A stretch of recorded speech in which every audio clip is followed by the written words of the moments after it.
ಈಗ ಕಟ್ಮಸ್ತಾಗಿದ್ದೀವಿ, ಹಾಗೆ ದುಡಿತೀವಿ, ಗಡದ್ದಾಗಿ ತಿಂತೀವಿ. ಅದೇ ವಯಸ್ಸಾದ ನಂತರ ನಮ್ಮವರ ಮುಂದೆಯೇ ಹಣಕ್ಕಾಗಿ ಕೈ ಚಾಚೋದು ಮುಜುಗರ. ಹೀಗಾಗಿ ನಿಮಗೆ ವಯಸ್ಸಾಗೋ ಮುಂಚೆನೆ ಹಣ ಸೇವ್ ಮಾಡಿ. ಹೇಗೆ ಅಂತ ಹೇಳ್ತೀವಿ, ಈ ಸ್ಟೋರಿ ನೋಡಿ. ಈಗ ಗಟ್ಮುಟ್ಟಿದ್ದಾಗ್ಲೇ ಕಟುಮಸ್ತಾಗಿ ದುಡಿತೀವಿ, ಗಡದ್ದಾಗಿ ತಿಂತೇವೆ. ಅದೇ ವಯಸ್ಸಾದ ನಂತರ ನಮ್ಮವರ ಮುಂದೆಯೇ ಹಣಕ್ಕಾಗಿ ಕೈ ಚಾಚೋದು ಮುಜುಗರ. ಹೀಗಾಗಿ ನಿಮ್ಗೆ ವಯಸ್ಸಾಗೋ ಮುಂಚೆನೆ ಹಣ ಸೇವ್ ಮಾಡಿ. ನೀವು ಹದಿಹರೆಯದವರೇ ಆಗಿರ್ಲಿ, ಈಗಿನಿಂದಲೇ ನಿವೃತ್ತಿಗಾಗಿ ಹಣ ಕೂಡಿಡಿ. ನೀವು ಎಷ್ಟು ಬೇಗ ಉಳಿಸಲು ಪ್ರಾರಂಭಿಸ್ತೀರೋ ಅಷ್ಟು ನಿಮ್ಮ ಹಣವು ಹೆಚ್ಚು ಬೆಳೆಯುತ್ತೆ. ಕಾಂಪೌಂಡ್ ಬಡ್ಡಿ ನಿಮ್ಮ ನಿವೃತ್ತಿ ಹಣವನ್ನ ಗುಣಿಸಬಹುದು. ಅದಕ್ಕೆ ನಿಮ್ಮ ಕೊಡುಗೆಗಳನ್ನ ನಿರಂತರವಾಗಿ ನೀಡಬೇಕು. ಸಾರ್ವಜನಿಕ ಭವಿಷ್ಯ ನಿಧಿ ಅಥವಾ ಉದ್ಯೋಗಿಗಳ ಭವಿಷ್ಯ ನಿಧಿ ದೀರ್ಘಾವಧಿಯ ಬೆಳವಣಿಗೆ ಮತ್ತು ತೆರಿಗೆ ಪ್ರಯೋಜನಗಳನ್ನು ನೀಡುತ್ತೆ.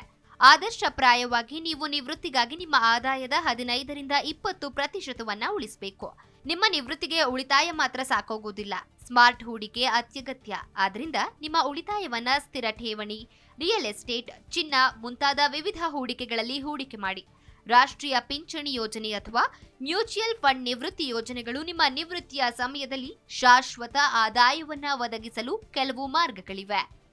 ಯೋಜಿತವಲ್ಲದ ವೆಚ್ಚಗಳು ನಿಮ್ಮ ಹಣಕಾಸಿನ ಯೋಜನೆಯನ್ನ ತಲೆಕೆಳಗಾಗಿ ಮಾಡಬಹುದು. ನಿಮ್ಮ ತುರ್ತು ನಿಧಿಯು 6-12 ತಿಂಗಳ ವೆಚ್ಚವನ್ನ ಸರಿದೂಗಿಸಲು ಸಾಕಷ್ಟು ಹಣವನ್ನ ಹೊಂದಿರಬೇಕು.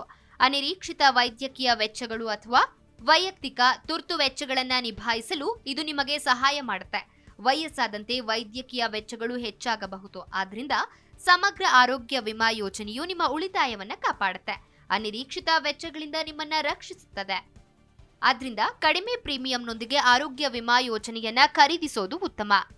ನೀವು ಖರೀದಿಸುವ ವಿಮಾ ಯೋಜನೆಯು ಆಸ್ಪತ್ರೆಯ ವೆಚ್ಚಗಳು ಮತ್ತು ನಿವೃತ್ತಿಯ ನಂತರದ ಆರೈಕೆಯಂತಹ ಪ್ರಯೋಜನಗಳನ್ನ ಒಳಗೊಂಡಿದೆ ಎಂಬುದನ್ನ ಖಚಿತಪಡಿಸಿಕೊಳ್ಳಿ. ವರ್ಷಗಳು ಕಳೆದಂತೆ ಜೀವನ ವೆಚ್ಚವು ಏರುತ್ತಲೇ ಇದೆ. ಆದ್ರಿಂದ ನೀವು ಇದನ್ನ ಪರಿಗಣಿಸದಿದ್ರೆ ನಿಮ್ಮ ನಿವೃತ್ತಿಯನ್ನ ಶಾಂತಿಯಿಂದ ಕಳೆಯಲು ನಿಮಗೆ ಸಾಧ್ಯವಾಗುವುದಿಲ್ಲ. ಆದ್ರಿಂದ ಹಣದುಬ್ಬರ ದರಗಳನ್ನ ಗಮನದಲ್ಲಿಟ್ಕೊಂಡು ನಿಮ್ಮ ನಿವೃತ್ತಿಯನ್ನ ಯೋಜಿಸಿ. ನಿಮ್ಮ ನಿವೃತ್ತಿಗೆ ಸಾಲುಗಳನ್ನ ಒಯ್ಯುವುದು ನಿಮ್ಮ ಮೇಲೆ ಅನಗತ್ಯ ಒತ್ತಡವನ್ನ ಉಂಟು ಮಾಡಬಹುದು.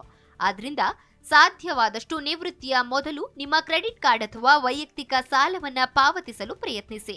ನಿಮ್ಮ ನಿವೃತ್ತಿ ಜೀವನ ಶೈಲಿಯನ್ನ ಅರ್ಥ ಮಾಡ್ಕೊಳ್ಳಿ. ಅದಕ್ಕೆ ಎಷ್ಟು ವೆಚ್ಚವಾಗುತ್ತೆ ಎಂದು ಅಂದಾಜು ಮಾಡಿ. ನಿಮ್ಮ ಬಜೆಟ್ನಲ್ಲಿ ನೀವು ಜೀವನ ವೆಚ್ಚಗಳು, ವೈದ್ಯಕೀಯ ವೆಚ್ಚಗಳು, ಪ್ರಯಾಣ ಮತ್ತು ವಿರಾಮ ಚಟುವಟಿಕೆಗಳನ್ನು ಸೇರಿಸಬಹುದು. ಷೇರುಗಳು ಮುಂತಾದ ನಿವೃತ್ತಿಯ ನಂತರವೂ ಆದಾಯವನ್ನ ಗಳಿಸಬಹುದಾದ ವಿಷಯಗಳ ಮೇಲೆ ಕೇಂದ್ರೀಕರಿಸಿ. ನಿಮ್ಮ ಮರಣದ ನಂತರ ನಿಮ್ಮ ಎಲ್ಲ ಸ್ವತ್ತುಗಳನ್ನ ಆನುವಂಶಿಕವಾಗಿ ಪಡೆಯುವವರು ಸಮಯಕ್ಕೆ ಮುಂಚಿತವಾಗಿ ನಾಮಿನಿ ಯೋಜನೆಗಾಗಿ ಯೋಚಿಸುವುದು ಯಾವುದೇ ಕಾನೂನು ಸಮಸ್ಯೆಗಳನ್ನ ತಪ್ಪಿಸಲು ನಿಮಗೆ ಸಹಾಯ ಮಾಡುತ್ತೆ. ಜಿ ಕನ್ನಡ ನ್ಯೂಸ್ ಈಗ ನಿಮ್ಮ ಮನೆಯಲ್ಲೇ ನೋಡಿ. ಎಲ್ಲ ಕೇಬಲ್ಗಳಲ್ಲಿ ಈಗ ಲಭ್ಯ.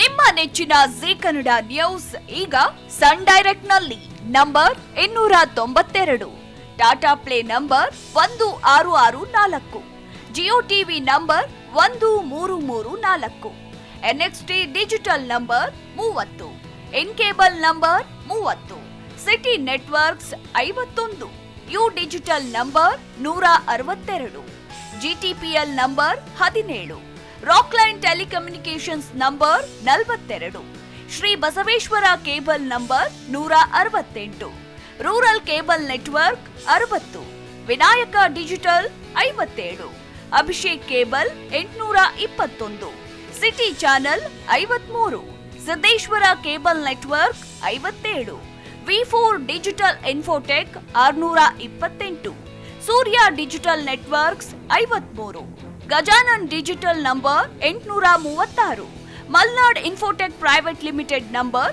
56, Metrocast number 830, Victory digital number 167ರಲ್ಲಿ ನೋಡಿ ಆನಂದಿಸಿ.